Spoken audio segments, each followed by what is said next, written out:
Assalamualaikum warahmatullahi wabarakatuh. Selamat pagi anak-anak kelas 7 sekalian. Bagaimana kabarnya hari ini? Semoga kita semua dalam keadaan sehat walafiat dan selalu dalam lindungan Allah Subhanahu wa taala.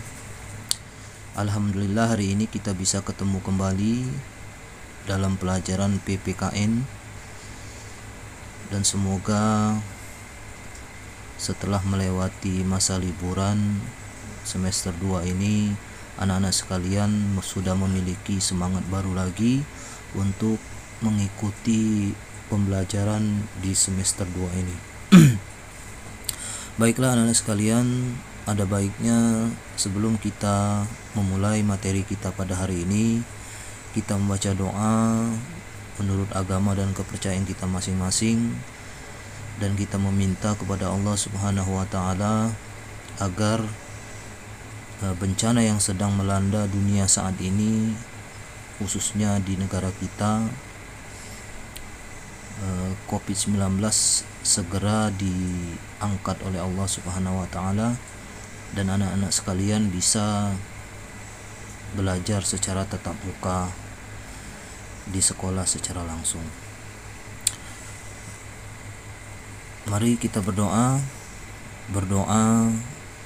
mulai.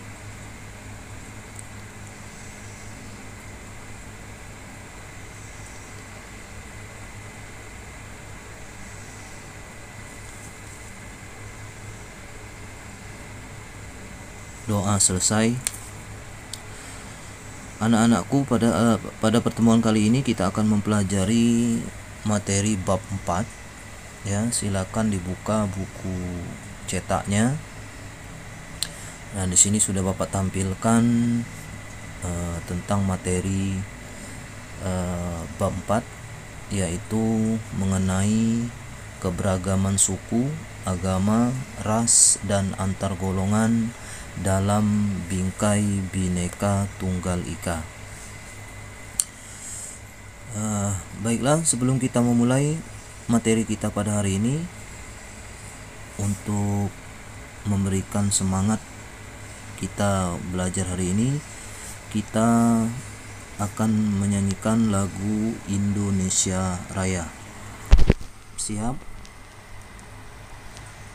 Dan baiknya anak-anak sekalian menyanyikannya dengan serius, dan perhatikan di layar sudah Bapak tampilkan video lagu Indonesia Raya.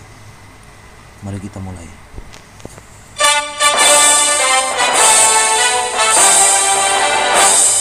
Indonesia tanah air, tanahku ayah, di sanalah aku berdiri, jadi bangun hidupku.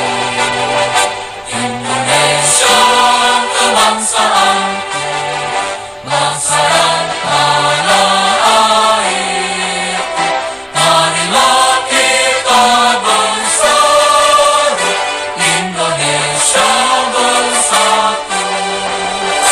Hiduplah tanahku, hiduplah negeriku, bangsaku, rakyatku semuanya. Bangunlah jiwa dan bangunlah badannya untuk Indonesia Raya. Indonesia Raya, merdeka, merdeka, tanahku, negeriku yang ku cinta. Indonesia Raya, merdeka, merdeka, hiduplah Indonesia Raya. Indonesia Raya, merdeka, merdeka, tanahku, negeriku yang ku cinta. Indonesia Raya, merdeka, merdeka, hiduplah Indonesia Raya.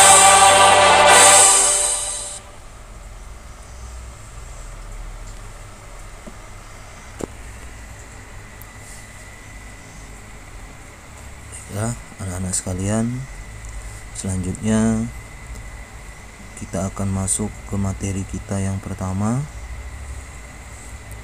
yaitu mengenai keberagaman dalam masyarakat Indonesia. Baiklah anak-anak sekalian, jadi keberagaman dalam masyarakat Indonesia ini dipengaruhi oleh beberapa faktor, yaitu faktor dari dalam maupun dari luar masyarakat. Juga dipengaruhi oleh faktor alam atau kondisi alam. Lalu ada juga pengaruh dari diri dari dalam masyarakat itu sendiri, dan masih banyak lagi yang lain. Tapi secara umum ada beberapa faktor yang menyebabkan keberagaman masyarakat di Indonesia. Nah, itu yang akan kita bahas kali ini, yaitu faktor umum yang menyebabkan keberagaman masyarakat di Indonesia. Baik, silakan lihat gambar atau halaman 85. Ya, sudah Bapak tampilkan di sini. Halaman 85 bisa kita lihat di situ. Secara umum keberagaman masyarakat Indonesia itu disebabkan oleh faktor-faktor sebagai berikut. Yang pertama yaitu letak strategis wilayah Indonesia.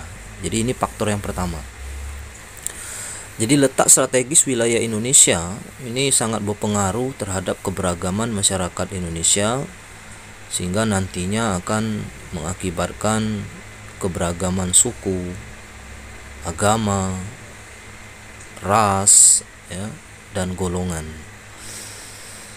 Jadi letak strategis wilayah Indonesia secara geografis di peta dunia bisa kita lihat. Indonesia itu diapit oleh 2 samudra dan 2 benua, yaitu di antara Samudra Pasifik dan Samudra Hindia atau Samudra Indonesia sama saja, dan juga di antara benua Asia dan benua Australia. Jadi kalau bisa dilihat di peta dunia itu, posisi Indonesia memang sangat strategis, bahkan dikatakan berada pada posisi silang dunia, sehingga Indonesia menjadi jalur perdagangan internasional sejak dahulu, sehingga dulu sampai sekarang semua kapal dagang internasional itu akan melintasi daerah Indonesia. Nah, inilah yang akan mengakibatkan keberagaman masyarakat Indonesia, dikarenakan kedatangan bangsa-bangsa asing dari luar Indonesia yang kalau dahulu itu berdagang kemudian menetap di Indonesia. Setelah mereka menetap, mereka merasa betah dan mereka akan tinggal dengan waktu yang cukup lama di Indonesia. Bahkan mereka menikah, ya, dan memiliki keturunan di Indonesia dan menyebarkan budaya, bahkan menyebarkan agama yang mereka anut di Indonesia. Misalnya pedagang dari Arab misalnya, mereka akan tinggal di Indonesia dan menikah di Indonesia, kemudian mereka menyebarkan budaya dan juga agama, sehingga sekarang bisa kita lihat banyak di Indonesia keturunan dari bangsa Arab atau yang kita kenal dengan dari orang keturunan Arab, ya, dan mereka menyebarkan agama Islam di Indonesia. Nah, itu salah satu contohnya. Kemudian faktor yang kedua yaitu kondisi negara kepulauan. Seperti yang kita ketahui, Indonesia adalah salah satu negara yang memiliki ribuan pulau dan menjadi salah satu negara kepulauan terbesar di dunia. Jadi secara fisik pulau-pulau yang ada di Indonesia itu terpisah-pisah. Nah, karena secara fisik terpisah-pisah, maka masyarakat yang tinggal di pulau-pulau tersebut itu akan mengembangkan budaya atau kebiasaan mereka masing-masing. Nah, sehingga terjadilah keberagaman, baik dari segi bedaan suku, bedaan bahasa, ya, dan juga budaya atau kebiasaan. Selanjutnya yang ketiga yaitu perbedaan kondisi alam. Nah, jadi kondisi alam juga berpengaruh terhadap keberagaman masyarakat yang ada di Indonesia. Yaitu misalnya perbedaan daerah pantai dengan daerah pegunungan. Ada daerah subur, padang rumput, pegunungan, dataran rendah, rawa, dan laut. Nah, kondisi alam yang berbeda-beda inilah yang mengakibatkan keberagaman atau perbedaan di dalam masyarakat Indonesia. Kita ambil contoh misalnya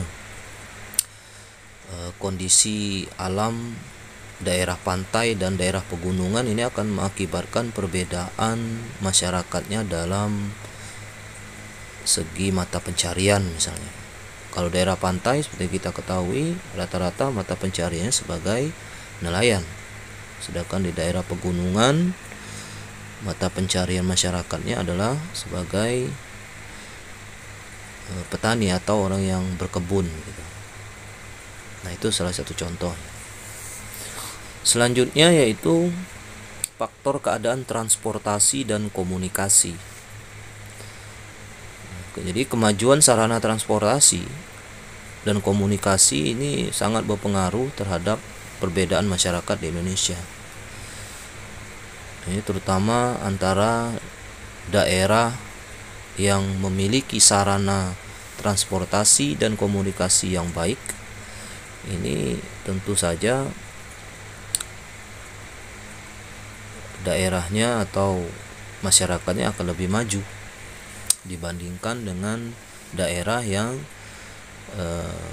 masyarakatnya masih memiliki sarana transportasi dan komunikasi yang masih terbatas gitu. Nah, ini bisa kita simpulkan misalnya antara masyarakat yang ada di kota dan di desa gitu. Lalu yang terakhir yaitu faktor yang kelima yaitu penerimaan masyarakat terhadap perubahan. Ya, sikap masyarakat terhadap sesuatu yang baru yang datang dari dalam maupun luar masyarakat membawa pengaruh terhadap perbedaan masyarakat di Indonesia. Jadi ada masyarakat yang mudah menerima orang asing atau budaya lain, tapi ada juga masyarakat yang masih agak kurang mau menerima orang asing atau budaya lain. Ini bisa dicontohkan seperti masyarakat perkotaan yang mungkin lebih mudah menerima orang asing atau budaya lain dibandingkan dengan daerah atau daerah pedesaan gitu, yang masih memegang teguh adat istiadat, sehingga mereka masih agak tertutup dengan budaya-budaya yang tidak sesuai dengan adat di daerah mereka masing-masing gitu. Nah, itu 5 faktor yang menyebabkan keberagaman masyarakat di Indonesia. Ya. Selanjutnya kita akan masuk ke materi yang kedua yaitu keberagaman suku. Ya, keberagaman suku di Indonesia itu disebut juga dengan keberagaman etnis. Jadi suku itu sering juga disebut dengan etnis atau etnik. Jadi menurut Kuncoro Ningrat, ini seorang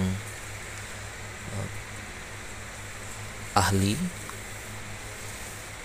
suku bangsa itu berarti sekelompok manusia yang memiliki kesatuan budaya dan terikat oleh kesadaran dan identitas tersebut. Kesadaran dan identitas biasanya dikuatkan oleh kesatuan bahasa. Jadi orang yang memiliki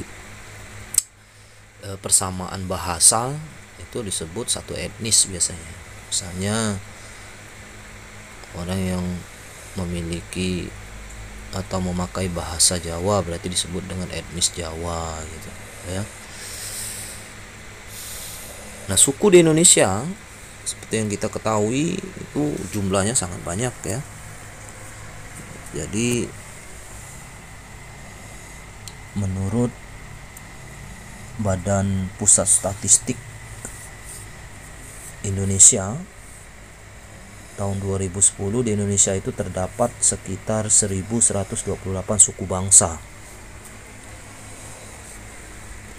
Ya, di daerah kita saja Sumatera Selatan ini memiliki lebih dari 100 suku ya, 100 suku bangsa. Nah, suku-suku bangsa di Indonesia itu tersebar di seluruh pulau besar maupun pulau-pulau kecil di Indonesia. Misalnya beberapa suku bangsa di Indonesia itu antara lain misalnya di Pulau Sumatera terdapat suku Aceh, ada suku Gayo Alas, ada juga suku Batak, suku Minangkabau dan Melayu. Nah, kita Palembang itu termasuk suku Melayu. Lalu ada di Pulau Jawa terdapat suku Jawa, ada suku Sunda. Sunda itu Jawa Barat, ada suku Baduy. Suku Baduy itu ada di daerah Banten. Ada suku Samin. Sedangkan di Kalimantan terdapat suku Dayak. Lalu di Sulawesi terdapat suku Bugis, suku Manado, Gorontalo, dan Makassar. Dan untuk di Maluku itu terdapat suku Ambon, ada suku Sangir, Talaut, dan Ternate. Kemudian di Pulau Bali dan Nusa Tenggara antara lain ada suku Bali, ya, tentu saja tinggal di Pulau Bali. Ada suku Lombok yang ada di Nusa Tenggara Barat, suku Bima, dan suku Timor yang ada di Nusa Tenggara Timur. Sedangkan di Papua terdapat suku Asmat dan suku Dani. Ini dua suku terbesar di sana ya. Nah, itu mengenai suku-suku yang ada di Indonesia ya. Nah, jadi Bapak kira inilah materi kita pada hari ini, yaitu mengenai keberagaman suku bangsa yang ada di Indonesia. Bapak kira cukup? Dan untuk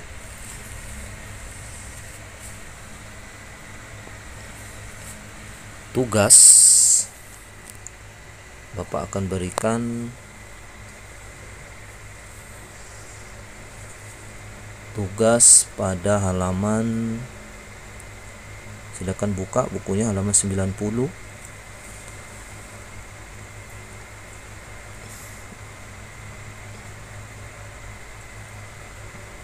Tabel 4.2 keberagaman suku bangsa dan budaya di sekitar peserta didik. Jadi nanti silakan anak-anak sekalian menjawab 5 pertanyaan seperti di dalam tabel ya. Kalian cari 5 suku bangsa yang ada di seluruh Indonesia dan kalian uraikan, jawab nama bahasa daerahnya apa, nama rumah adatnya apa, lalu nama tarian daerah, dan terakhir nama pakaian daerahnya. Misalnya Bapak kasih contoh yang pertama, misalnya bahasa daerah, kita ambil suku bangsanya Palembang misalnya. Jadi dijawab di kolom yang pertama ini jawabannya Palembang misalnya. Nah, ya, suku bangsanya Palembang.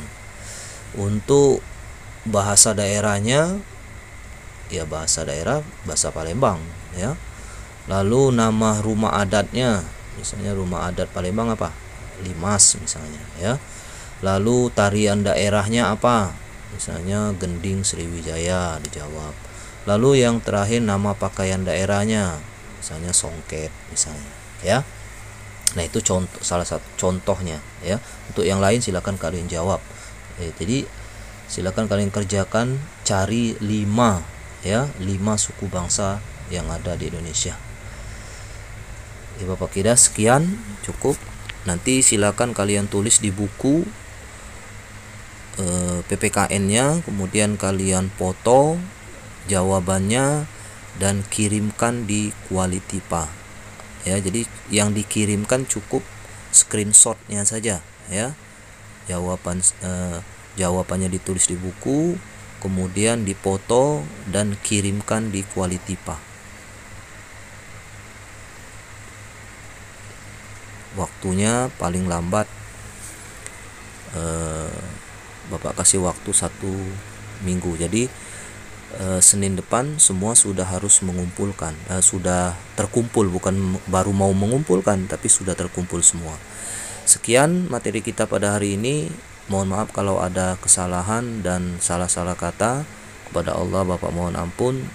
Wassalamualaikum warahmatullahi wabarakatuh.